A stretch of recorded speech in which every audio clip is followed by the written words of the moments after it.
I heard what you said about Mom, Dad. Those were the last words Lily Cole had spoken to her father in 47 days. Ethan Cole still remembered the exact moment, the exact tone, the way his 13-year-old daughter had stood at the kitchen doorway with one hand wrapped around the strap of her backpack. Lily, wait. I didn't mean it that way. Please, just talk to me. She had looked at him then, and for one fragile second Ethan thought she might come back. But she only whispered, "That's the problem, Dad," and walked upstairs. Since then, the house had learned a new kind of silence. No slammed doors. No screaming. No cruel words. Just silence. The refrigerator hummed.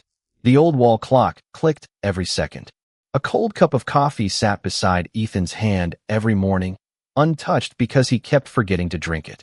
He was 39, a single father with grease under his fingernails, a modest house in Ohio, and a job at a neighborhood auto shop that paid enough to keep the lights on and Lily's school shoes on her feet. He had learned how to do laundry, pack lunches, braid hair badly, sign permission slips, and pretend he wasn't worried when money ran thin. But there was one thing Ethan could not repair. His daughter. I made dinner. Silence. Your favorite. Silence. Lily. Nothing. Every evening, he tried again. Every evening, she disappeared behind the quiet. And the hardest part was that Ethan still believed he had been protecting her. He had only wanted her to stop hurting after her mother, Mara, passed away. He had wanted Lily to laugh again, sleep again, live again. But one sentence had changed everything. Stop living in the past. Ethan had meant, you deserve a future. Lily had heard, forget your mother. Those two meanings had lived between them for 47 days like two people sitting across a table, unable to recognize each other. That Friday night, Ethan finally gave up trying to make dinner at home. He grabbed his keys. Come on, kiddo. Lily looked at him from the stairs. Where? Dinner. She didn't answer. You don't have to talk. Her eyes narrowed slightly. Good. 10 minutes later, they were sitting inside a small roadside diner glowing beneath warm yellow lights. Coffee machines hissed behind the counter. Plates clinked. The air smelled of grilled onions, fresh bread, and cinnamon pie. Ethan ordered a burger. Lily stared at the window. Then a waitress approached with two menus tucked against her side. She was in her early 30s, with kind eyes and a faded blue apron. You two ready? Ethan shook his head. Not yet. Lily said nothing. The waitress glanced at her, then at Ethan, then quietly placed a glass of water in front of the girl. No rush, she said. Ethan expected another question. Instead, the waitress walked away. Lily watched her go. A minute passed. Then two. Finally, the waitress returned carrying a small chocolate milk. She set it down without a word. Lily looked at the glass, then at her. I didn't order this. The waitress gave the faintest smile. I know. Ethan frowned. Grace, right? He asked, reading the name on her badge. She nodded. Grace Bennett. Then she looked directly at him and said something that made his chest tighten. Mr. Cole, your daughter isn't refusing to speak to you. Ethan froze. Grace lowered her voice. She's waiting for you to listen. The next morning, Ethan learned that sometimes a father can be present every single day and still be a stranger to the child he loves most. Are you going to work? Lily asked from the kitchen doorway. Ethan looked up from his coffee. In about 20 minutes. Okay. Do you need a ride? No, 3 words. That was all he got. 3 small words that should have sounded ordinary. But after 47 days of silence, they felt almost sacred. Ethan watched Lily pour cereal into a bowl, add milk, and sit at the far end of the table. The morning light came through the blinds in thin gray lines. Somewhere outside, a delivery truck groaned down the street, and the old heater clicked beneath the window. On the table between them sat Lily's blue backpack, the one Mara had bought her before everything changed. Ethan glanced at it, then quickly looked away. About last night, he began. Lily stopped eating. Grace was right. Her spoon lowered slowly. About what? Ethan swallowed. About me needing to. Listen. Lily looked at him for 2 seconds. Then she returned to her cereal. You always say that. Ethan felt the words settle heavily inside him. Say what? That you will listen. He opened his mouth, then stopped. There it was. Not anger. Not defiance. Something quieter. Something Ethan had not known how to name. Lily, I am trying. I know. Then help me. She looked at him again. Her eyes were tired, even though she had slept nearly 8 hours. That is what you always do, Dad. Do what? Make me help you feel better. Ethan froze. The wall clock clicked once, twice, 3 times. For years, he had believed being a good father meant fixing things before they became too difficult. He fixed broken zippers, late bills, flat tires, school projects, and scraped knees. He made pancakes on Saturday mornings and packed extra snacks when Lily had field trips. When Mara died, he had tried to fix grief the same way. He had cleaned the closets. He had donated some of her clothes. He had painted the bedroom. He had told Lily that her mother would want her to be happy. He had thought every decision was an act of love. But perhaps love without listening could still leave someone lonely. "I am sorry," Ethan said. Lily stared at the table. For what? It was such a simple question that Ethan almost wished she had shouted instead. "For telling you to stop living in the past." Lily's fingers tightened around her spoon. "You said Mom would not want me to keep being sad." "I know. You said I needed to move on." Ethan lowered his eyes. "I know, but I was not trying to stay sad." Her voice softened. "I was trying to remember her." The room seemed to grow still around them. Ethan looked at the blue backpack again, at the faded little keychain Mara had attached to the zipper years ago. He suddenly remembered something he had forgotten to notice. Lily had never stopped carrying pieces of her mother. The bracelet, the photographs, the old recipes, the stories she kept writing in a notebook. Ethan had been so focused on bringing his daughter back to the girl she used to be that he had never asked who she was becoming. "I am listening now," he said. Lily did not answer. But this time, she did not walk away either. And for Ethan, that tiny act of staying felt like the first quiet grace he had been given in 47 days. Then Lily reached into her backpack, pulled out a small photograph, and placed it face down on the table. "There is something you do not know about Mom," she whispered. The photograph stayed face down between them. Ethan stared at it without touching it. "What do you mean, something I do not know?" Lily kept her eyes on the table. "Mom told me something before she died." Ethan's breath caught. "What did she tell you?" Lily did not answer. Outside, a light rain had started tapping against the kitchen window, soft and steady, almost like someone asking to be let in. The coffee in Ethan's mug had gone cold, but he did not notice. For the first time in weeks, his daughter was not walking away from him. She was sitting there, holding a secret that seemed too heavy for a 13-year-old girl. "Lily, you can tell me. You always say that. And this time I mean it."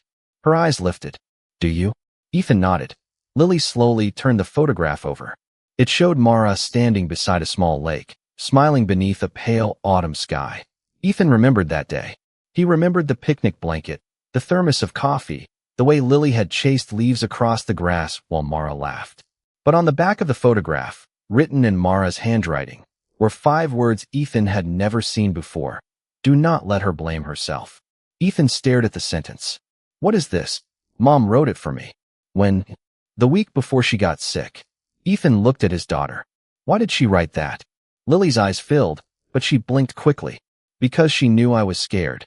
Ethan felt something shift inside him. He had spent years remembering Mara as strong, warm, and endlessly patient. He had remembered her as the mother who could turn an ordinary Saturday into something Lily would talk about for months. But he had forgotten that Mara had also been afraid. "Scared of what?" Ethan asked. Lily looked down at the photograph. "I thought she got sick because of me." Ethan's heart sank. "Lily, no. You were always working. Mom was always tired. And then she got sick, and I thought maybe I had made things harder for her. You were 13. I know." Her voice trembled. "But nobody told me that." Ethan wanted to reach across the table, but he stopped himself. He remembered Grace's words from the diner. "She was waiting for you to listen." So he stayed still. He let the silence remain. Lily rubbed her thumb over the corner of the photograph.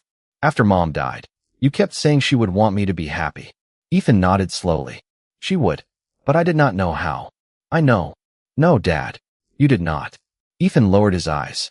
Lily took a breath. "Every time I cried, you gave me something to do. Clean your room. Finish your homework. Eat something. Go outside. You kept trying to make me feel better." Ethan whispered. "Because I could not stand seeing you hurt. But I needed to hurt." That sentence stayed in the kitchen like a bell after it had stopped ringing. Ethan finally understood why Lily had gone quiet. She had not wanted another solution. She had wanted permission to miss her mother. She had wanted someone to say that grief did not mean weakness, and remembering did not mean refusing to move forward. "I am sorry," Ethan said. Lily looked at him. "I believe you. Those 4 words nearly broke his heart, because forgiveness was not the same as healing. It was only the first small door. Then Lily carefully placed the photograph back into her blue backpack. "There is more," she said. Ethan looked up. "More what?" Lily hesitated. "Mom gave something to Grace." Ethan frowned. "Grace?" Lily nodded. "The waitress." A strange chill moved through him, not fear, but confusion. Why would Mom give something to a waitress? Lily finally looked directly into his eyes. She did not. A pause. "Grace knew Mom before she died." Ethan went completely still. "Grace knew Mom before she died." Ethan repeated, as if saying the words again might make them less impossible. Lily nodded. "How?" "I do not know everything." "Then tell me what you do know." Lily looked toward the kitchen window. The rain had grown heavier, washing the street lights into pale golden streaks across the glass. "Mom used to come to the diner." Ethan frowned. "Our diner?" "Yes." "With you?" "Sometimes."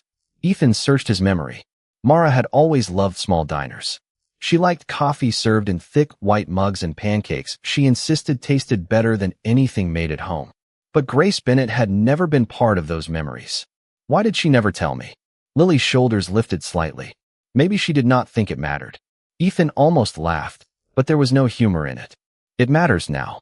Lily reached into her backpack again. This time she pulled out a folded piece of paper. "Mom gave this to Grace." Ethan stared at it. "How do you have it?" "Grace gave it to me yesterday." "Yesterday?" "Before you came into the diner." Ethan remembered the moment. Grace had been watching Lily with those calm, observant eyes. He had assumed she was simply being kind. He had not known she was looking at Mara's daughter. "What does it say?" Lily hesitated. "I think you should ask Grace." Ethan stood, then stopped when Lily looked up. "No," she said. "What?" "Do not ask her like you are angry." Ethan sat back down. "I am not angry." Lily gave him a quiet look. "Dad." He sighed. "Okay, maybe I am confused." "That is better." For the first time, something almost like a smile appeared at the corner of Lily's mouth. It disappeared quickly, but Ethan noticed. He noticed everything now. "When did you meet Grace?" he asked. Lily folded the paper carefully. "At the diner. Mom used to talk to her." "About what?" "About me." Ethan went still. "About you." Lily nodded. "Mom was worried that after she was gone, you would try to make everything okay." The words landed softly, but they carried more weight than any accusation could have.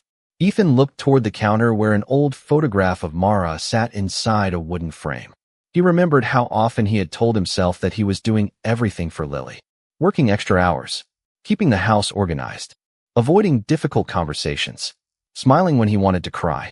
He had called it strength. Maybe Mara had seen something he had not. What did she tell Grace? Ethan asked. Lily looked at the folded paper. She asked Grace to watch for something. What? For the day I stopped talking. Ethan felt his throat tighten. Lily continued before he could speak. Mom told her that if I ever became quiet, it probably would not mean I hated you. Ethan whispered. Then what would it mean? Lily looked directly at him. It would mean I was trying to say something you could not hear. The kitchen fell silent again. But this silence was different. Ethan could finally hear what had been underneath it all along. Why did you never tell me this? He asked. Lily looked down. Because I thought you would try to fix it. Ethan closed his eyes for a moment. She was right. He had spent 47 days asking the wrong question. He had asked, how do I make my daughter talk again? When he should have asked, what is my daughter trying to tell me? Ethan opened his eyes. Tomorrow, I am going to see Grace. Lily nodded. Listen first. I will. Do not interrupt her. I will not. Lily studied him for another moment. Then she quietly pushed the folded paper across the table. You can read this. Ethan looked at it, but did not touch it. Are you sure? Lily nodded. Ethan unfolded the paper. The handwriting was unmistakable. Mara had written only one sentence. Ethan will think he has to be strong for both of us. But please remind him that Lily does not need a perfect father. She needs her father to stay. Ethan read the sentence twice. Then a third time. His eyes filled with tears, but he did not hide them. Lily did not look away. And for the first time in 47 days, Ethan let his daughter see that he was hurting too. The next morning, Ethan arrived at the diner 10 minutes before Grace's shift began. He sat in the same booth where Lily had placed the photograph, staring at the empty chair across from him. He had questions. Too many questions. But one sentence from Mara kept returning to him. Lily does not need a perfect father. She needs her father to stay. When Grace finally walked through the door, she noticed him immediately. You came early. I did. You look tired. I did not sleep much. Grace hung her coat behind the counter and studied him for a moment. Then you probably came here with a lot to say. Ethan almost smiled. Actually, I came here to listen. Grace stopped. For a second, the diner seemed unusually quiet. The coffee machine hissed. A spoon touched the rim of a ceramic mug somewhere behind the counter. Outside, tires moved softly over wet pavement. Grace walked over and sat across from him. Then I think you should hear the whole story. Ethan nodded. Grace folded her hands on the table. Your wife started coming here about 8 months before she passed away. Ethan lowered his eyes. I did not know. She came alone most of the time. Why? Because she needed somewhere she could sit without being asked if she was okay. Ethan looked up. That sentence hurt because he knew exactly how often he had asked Mara that question. Was she scared? Sometimes. Grace paused. But mostly, she was thinking about Lily. Ethan stayed silent. Grace continued. Mara told me she was worried about what would happen to your daughter if things got worse. Ethan swallowed. She knew. She knew her health was changing. He looked toward the window. For years, Ethan had remembered Mara's final months through hospital rooms, appointments, medication bottles, and long nights when neither of them knew what tomorrow would bring. But he had never imagined her sitting in this diner, quietly preparing for the possibility that she might not be there forever. What did she ask you to do? Ethan finally said. Grace reached beneath the counter and brought out a small envelope. It was worn at the edges, but the name on the front was clear. Lily. Ethan did not reach for it. Mara gave me this 3 weeks before she passed away, Grace said. She told me not to give it to Lily unless she stopped talking to you. Ethan stared at the envelope. Why would she make a condition like that? Because she knew you. Ethan looked at her. Grace's voice remained gentle. She knew you would try to carry everything yourself. She knew you would tell Lily to be strong because you thought strength was the only way to keep a family together. Ethan looked down at his hands. She was right. She also knew something else. What? Grace leaned forward slightly. She knew Lily would eventually blame herself. Ethan's eyes closed. The photograph. The sentence on the back. Do not let her blame herself. Suddenly, all the pieces began moving toward the same place. What is inside the envelope? He asked. Grace slid it toward him. A letter from Mara. Ethan stared at it. Why did you never give it to me? Because it was not written for you. He nodded slowly. Of course. Even now, he wanted to solve everything himself. He wanted to open the letter, read every word, understand every secret, and somehow repair 47 days of silence before dinner. But this time he stopped. Does Lily know you have it? Grace asked. Ethan shook his head. Not yet. Then do not make this about what you need to know. Ethan looked at the envelope again. Grace's words were quiet, but they carried the weight of truth. Make it about what she needs. Ethan took a slow breath. Can I bring her here? Grace smiled faintly. I was hoping you would. That afternoon, Ethan picked Lily up from school. She got into the passenger seat without being asked. For several minutes, neither spoke. Then Ethan said, Grace has something Mom left for you. Lily turned toward him so quickly that Ethan almost forgot to breathe. What? A letter. Lily stared through the windshield. Her voice was barely above a whisper. I thought you said Mom did not leave anything. Ethan gripped the steering wheel, then relaxed his hands. I was wrong. Lily looked at him. You really did not know? No, a long silence followed. Then Lily asked the question Ethan had been afraid of. Dad, what if the letter says Mom was disappointed in us? Ethan turned to her. Then we will read it together. Lily's eyes filled with tears. What if she was disappointed in me? Ethan shook his head. Then we will remember that grief can make us believe things that are not true. Lily looked away. Ethan did not reach for her. He did not tell her to stop crying. He simply kept driving toward the diner. And for once, staying beside her was enough. The diner was quieter than usual when Ethan and Lily walked inside. Grace looked up from behind the counter, and the moment she saw Lily, her expression softened. Hi, Lily. Lily gave a small nod. Hi. It was only one word, but Grace did not make a celebration out of it. She simply smiled and placed 2 menus on the table. Ethan noticed. Lily noticed too. No pressure. No questions. Just room to breathe. They sat in the same booth where Ethan had first heard Grace speak about listening. A few seconds later, Grace returned with the worn envelope in her hands. Lily stared at it. That is Mom's handwriting. Yes, Grace said. Lily reached toward it, then stopped. I do not know if I can read it. Ethan looked at her. You do not have to. Lily glanced at him. You really mean that? Yes. Even if I never read it. Even then. Something changed in her face. It was small, almost invisible, but Ethan could see it now.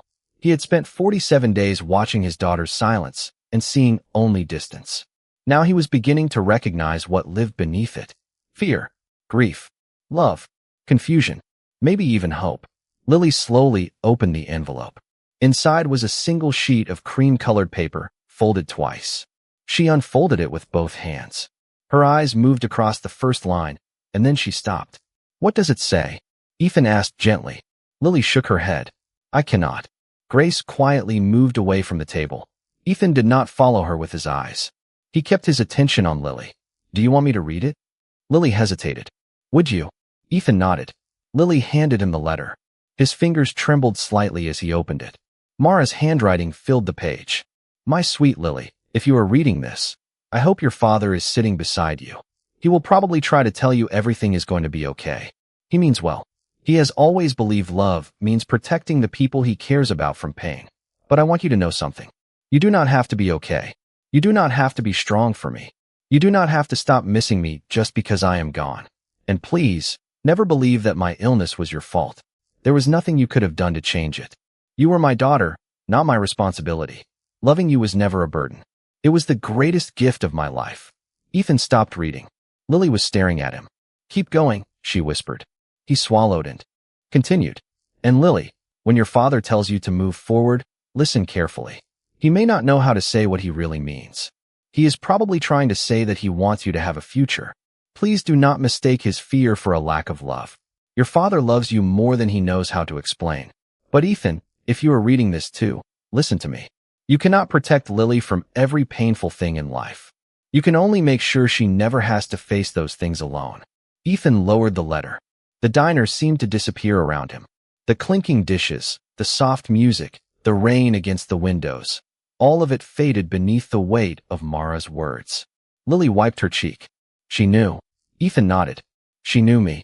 She knew you would try to fix everything. Ethan gave a quiet, broken laugh. She knew me too well. Lily looked down at the letter.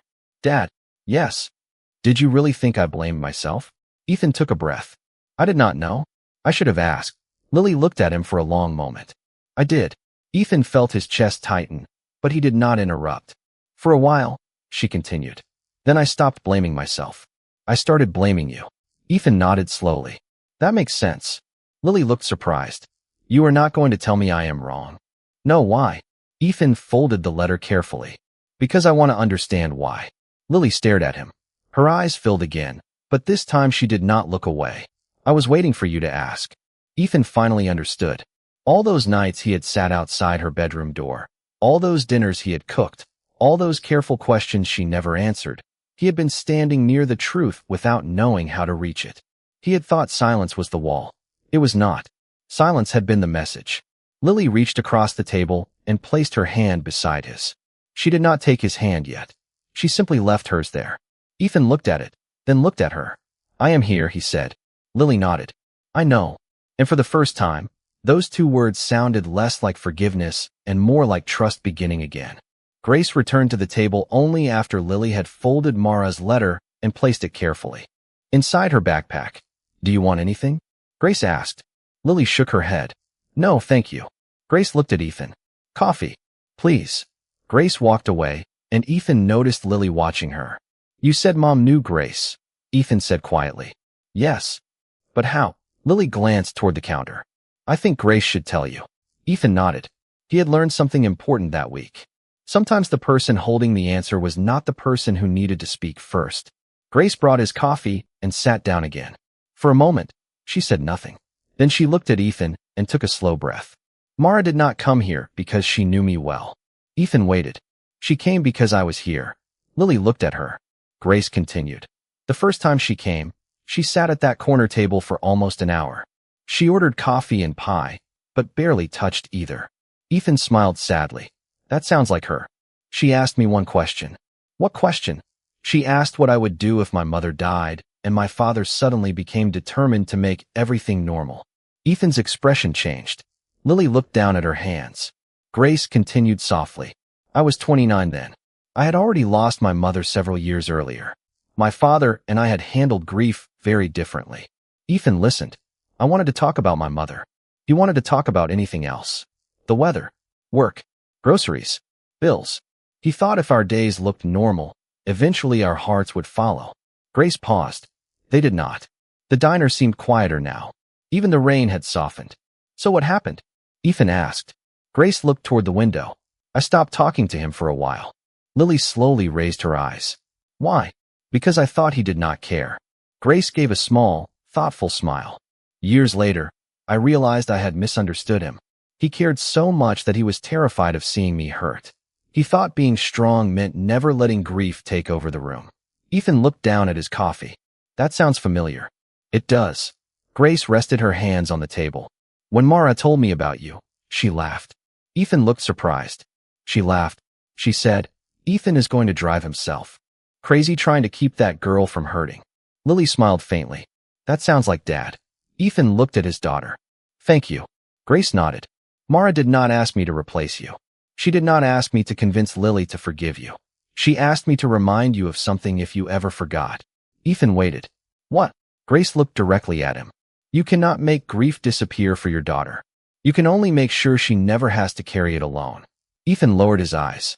The sentence sounded almost identical to Mara's letter, and suddenly he understood why. Mara had known him. She had known that after she was gone, he would confuse protection with silence, strength with control, and moving forward with forgetting. Lily reached for her father's hand this time. Ethan turned his palm upward and let her choose the distance. Her fingers settled into his. Grace looked away, giving them privacy without leaving. Grace? Lily asked. Yes. Did Mom ever talk about me when she came here? Grace smiled. All the time. What did she say? Grace looked at Ethan, then back at Lily. She said you were curious, stubborn, funny, and far too observant for your own good. Lily gave a tiny laugh. Ethan smiled. That sounds accurate. Grace nodded. She also said you would probably grow up to be kinder than both of your parents. Lily looked down, suddenly emotional. I miss her. Ethan did not tell her that it would get easier. He did not tell her to be strong. He simply squeezed her hand gently. I miss her too. Lily leaned closer. Dad. Yes. Can we come here again tomorrow? Ethan looked at Grace. Grace smiled. Your table will be waiting. And for the first time, Ethan understood what Grace had really changed. She had not changed Lily. She had not changed Mara's story. She had simply helped a father stop trying to silence grief long enough to finally hear the love hidden inside it. The next afternoon, Lily asked Ethan to drive somewhere before going to the diner. Where? Ethan asked. The lake. He glanced at her. Are you sure? Yes. That was enough. Ethan turned the car toward the quiet road outside town, the same road they had taken so many times with Mara. Neither of them spoke for several minutes. The autumn trees moved past the windows in shades of gold and brown, and the afternoon sun rested softly over the fields. Ethan kept both hands on the steering wheel. He did not ask what Lily wanted to say. He did not try to prepare her. He simply stayed. When they reached the lake, Lily stepped out and walked toward the water. Ethan followed several feet behind. The place looked almost exactly as it had in the photograph. The wooden bench was still there. The old maple tree still leaned slightly toward the shoreline. Even the air carried that same cool smell of water and fallen leaves. Lily stopped beside the bench. This is where Mom took the picture. Ethan nodded. I remember. I thought you would. She sat down. Ethan sat beside her, leaving enough space for her to choose. For a while, they watched the water. Then Lily pulled Mara's photograph from her backpack. I used to come here with Mom when you were working. Ethan looked at her. I did not know that. I know. Did she bring you here often? Sometimes. Lily turned the photograph over. She told me this place was good for remembering. Ethan smiled faintly. Your mother always liked places where nobody was in a hurry. Lily looked at the water. I thought you wanted me to forget her. Ethan felt the old ache return, but he did not defend himself. I know. When you cleaned out her closet, I thought you were trying to erase everything. Ethan looked down. I thought I was making the house easier for you. It was not easier. I know that now. Lily took a slow breath. I was angry because every time I said I missed her, You told me she would want me to be happy. Ethan nodded. I thought I was helping. Maybe you were trying to. She looked at him. But I needed you to say that you missed her too. Ethan stared across the lake. For months after Mara died, he had cried only when Lily was asleep. He had believed his daughter needed a father who could stand steady no matter what happened. He had not realized that his silence had taught her that grief was something they had to hide from each other. I miss her every day, he finally said. Lily's eyes filled. How much? Ethan breathed out slowly. More than I know how to explain. Lily looked down at the photograph. Me too. Ethan turned toward her. Then we do not have to explain it. She looked at him. What do we do? We remember. A small breeze moved through the trees. Lily wiped her eyes. Can we remember the good stuff too? Ethan smiled. Especially the good stuff. Like when Mom burned the Thanksgiving rolls. Ethan laughed softly. She blamed the oven. It was her fault. Absolutely. Lily laughed, and the sound startled Ethan because he had not heard it directed toward him in so long. Then her smile faded into something tender. Dad, yes. I am sorry I stopped talking to you. Ethan shook his head. You do not have to apologize for being hurt. But I missed you. Ethan looked at her, and for once he did not search for the perfect words. I missed you too. Lily moved closer and rested her head against his shoulder. Ethan stayed still. He did not turn the moment into a lesson. He did not tell her everything would be perfect. He simply let his daughter rest there while the wind moved through the trees. After a while, Lily whispered, I think I want to go to the diner. Ethan smiled. Okay. She lifted her head. And I want Grace to sit with us. I think she would like that. Lily looked at the photograph one more time. Mom knew what she was doing. Ethan looked toward the lake. She usually did. Then Lily reached for his hand and held it tightly. 47 days of silence had not disappeared in one afternoon. But something more important had happened. They had stopped trying to erase the pain and finally learned how to carry it together. 3 months later, the booth by the window had become theirs. Ethan still arrived first sometimes, usually after work with the faint smell of motor oil on his jacket and a tired smile he could not quite hide. Lily usually followed, dropping her backpack beside the table and immediately telling Grace something that had happened at school. You will not believe what happened today. Try me. My science teacher said my project was the most creative in class. That is because you finally stopped. Doing everything at midnight, Ethan said. Lily turned toward him. Dad. Grace laughed. She has a point. Ethan lifted both hands. I am only saying. The conversation continued, ordinary and warm, and Ethan sometimes caught himself listening more than speaking. That was the change nobody else could measure. Lily talked again, but Ethan no longer treated every word as proof that everything was fixed. Some evenings she was cheerful. Some evenings she was quiet. Sometimes Mara's name came up and Lily smiled. Sometimes it made her eyes fill with tears. Ethan had learned that healing was not a straight road. It was more like the lake near their town, sometimes calm, sometimes covered in wind, always moving beneath the surface. One Saturday afternoon, Lily arrived at the diner carrying a small framed photograph. She placed it in the center of the table. It was the picture of Mara beside the lake. I thought Grace should have this, Lily said. Grace stared at it. Are you sure? Lily nodded. Mom knew you mattered to us. Grace touched the edge of the frame. Your mother was very special. Lily smiled. I know. Ethan watched his daughter carefully. There was no fear in her expression now. No need to protect the memory. No need to choose between loving her mother and moving forward with her father. She could hold both. Grace looked at Ethan. You did good. Ethan shook his head. We did. Lily raised an eyebrow. You are getting better at that. At what? Not making everything about yourself. Grace covered a smile with her coffee cup. Ethan sighed dramatically. I walked right into that one. Lily laughed. The sound filled the little diner, and for Ethan it felt like sunlight entering a room that had been closed for too long. Later that evening, they drove to the lake. Lily carried the framed photograph, and Ethan brought a thermos of hot chocolate. They sat on the same bench where Mara had once taken the picture. The sky was turning pink over the water. Dad, yes. Do you still miss her? Ethan looked across the lake. Every day. Lily nodded. Me too. A quiet moment passed. Then she asked, does it ever stop hurting? Ethan thought carefully before answering. I do not think love disappears just because the pain changes. Lily looked at him. That sounds like something Mom would say. Ethan smiled. Probably. Lily leaned against his shoulder. I am glad you did not try to make me forget. Ethan looked down at her. I am glad you taught me that I never should have. She was quiet for a moment. Then she whispered, Dad, yes. Thank you for staying. Ethan closed his eyes briefly. 47 days of silence had once felt endless. Now, hearing those words, he understood that staying had never meant finding the perfect answer. It meant sitting at the table when the conversation was difficult. It meant letting grief exist without trying to erase it. It meant listening when silence was the only language someone had left. And Grace had not magically repaired their family. She had simply noticed what Ethan was too afraid to see.